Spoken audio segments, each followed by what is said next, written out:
You can be joyful and sad at the same time, but you can't be happy and sad at the same time.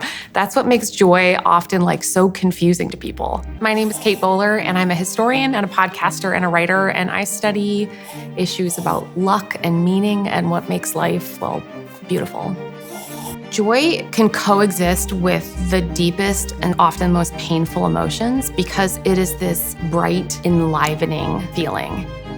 Joy has this way of binding together all these broken pieces and still making you laugh at the exact same time, which honestly is why I think it's the most interesting thing to study.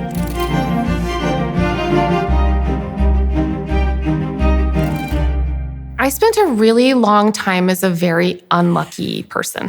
Actually, that's not true. Briefly, I was extremely lucky. I finally had this baby I'd always wanted after years of infertility. Then I got my dream job at Duke University, which does not sound like everybody's dream, but all I ever wanted to do was be a historian and hide myself away in a turret with books and gargoyles and many grateful students. And I was married to my high school sweetheart, and I just had the feeling like life was just finally paying off. And then I had a really devastating season of powerful unluck. I was diagnosed with stage 4 cancer after a really long, awful stretch of begging for care. And then after that, it was almost like happiness just wasn't enough anymore. I was just never going to be able to add up my life in the same way. So I needed something more existentially gritty. I needed joy.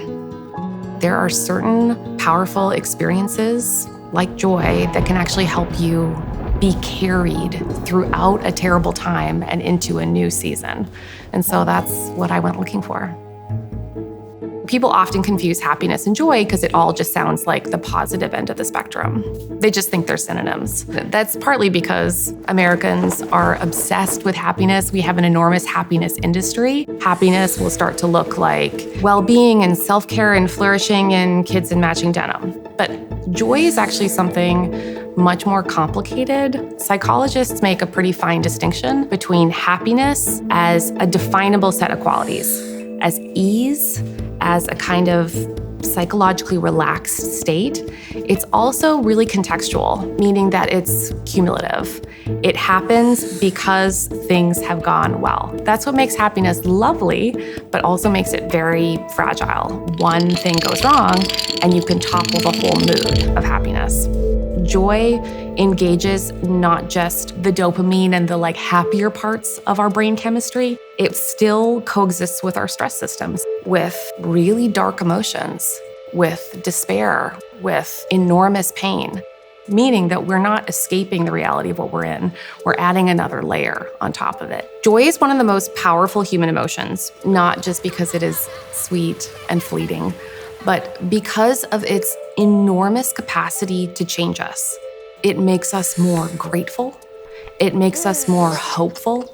It delights us, which is to say, it makes us laugh. It's this great existential yes that reminds us that life is still worth loving, even in the midst of the worst times. It allows us to look at reality with new eyes. And also, you just have this feeling like no matter what, I see it all, and somehow it's still good. Joy has a very special place, in particular in the Christian tradition, as a gift, as a divine gift. It's a moment of being beyond yourself that people of faith would describe as transcendence. And that's because you feel psychologically, it has this real bonding feeling. You feel very connected to everything. So that means you can feel very connected to other people. You might also feel very connected to the divine. Do you feel emotionally open to the possibility of things? Spiritually, psychologically, and just communally, joy is sort of the whole package of bringing together what can feel like a very unreconcilable experience. Most of the preconditions for joy are actually the direct opposite of what we need to be our machine selves.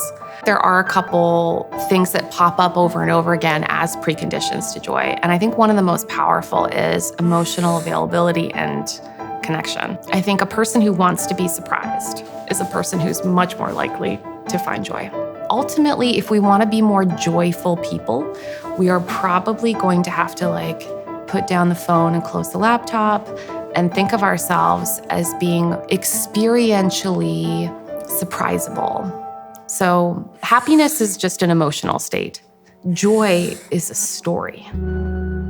It is a feeling that somehow in your spirit that it feels good to be alive, to be here, to be put together with whatever you have left. That's what joy can do. It can take you from the very bottom to the very top. And mostly what it takes is love. I think most people get joy wrong because they think it's a bonus level of happiness. I think it would be a huge relief to the person struggling with depression, to the person right in the middle of fresh grief, to the person who is just frankly deeply bored by their life, that joy is definitely for them. And I think it being both emotional and existential is what makes it feel gritty and real and like something that will carry you.